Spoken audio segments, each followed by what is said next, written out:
Today we'll be going over the different movement cues for the exercise, the crunch.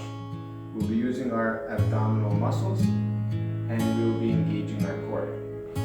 First we start by putting our feet flat on the floor with our fingers interlocked behind our heads and our elbows flat.